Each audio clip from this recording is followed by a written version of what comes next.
ito na yung ginagawa kong ano, chariot makeover kumbaga. Ayan. May barrel bolt siya dyan, tapos yung may lock doon. Ayan. Ayan, lock. Kabilaan. May handle na rin. Ngayon, pag bubuksan mo, kailangan mo muna itong tanggalin, ano yun, taas. Tataas mo na ito. Tapos mo bubuksan. Ayan, may barrel bolt, may handle, may lock, kabilaan, tapos buksan mo. Ayan. May fixed glass window, fixed glass window, fixed glass window, fixed glass window, tapos ayan na. Chariot, passenger type. Bubong, siding, tsaka pinto ang ginawa ko rito. Tapos ito, nilinis ko na. Kasi iyan o, tatapalan, kinain na rin ng kalawang. Tatapalan na lang ng ano, angle bar. Pati ito. So, yung upuan dyan na foam, sira na. Plywood. Plywood na may foam, sira na. Yung sanding na lang dito ang maayos pa. Ayan. So, ayan na siya, ayan na. Binuksan mo, chariot na yan o. Chariot.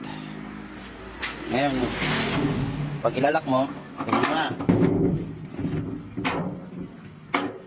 Yan. Tapos ito ang kabila din, ilalak. Itataas lang to. Tapos itutulak mo ng konti. Ayan, nakalak na. Baba. Tapos may barrel bolt din dito. Ayan. Pwede mo siyang padlakan. May handle. Ayan. Ayan na yan. Yung chariot. Ayan. Chariot. Rossi. Motor. Ayan. Ayan na siya. So, ito lang ang hindi ko tinakpan. Open lang to. Kasi para naman may hangin sa loob.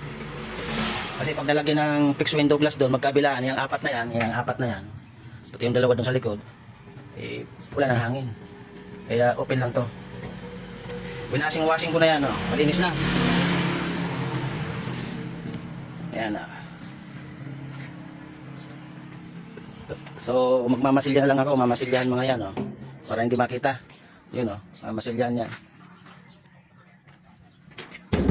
Makapal yan na hero. Planchado. Ayan. Pag minasilya ko mga yan, hindi na makita yan. Ayan, hindi na makita yan. Kaya matibay na. Sobrang tibay na yan. Kasi kinalawang ng mga yan, eh. Sa lock pa lang, oh. Ang mga lock. Oh. Ayan. Yeah. Ayos na to. Hindi na siya mauulanan sa ano. Loob. Ayan. So, mamaya, hapon, kasi katatapos ko lang i-washing, mamasilyahan ko na yan. Patutuyuin ko lang yung tubig. Okay. Ngayon mo, sobrang itim ko na pala.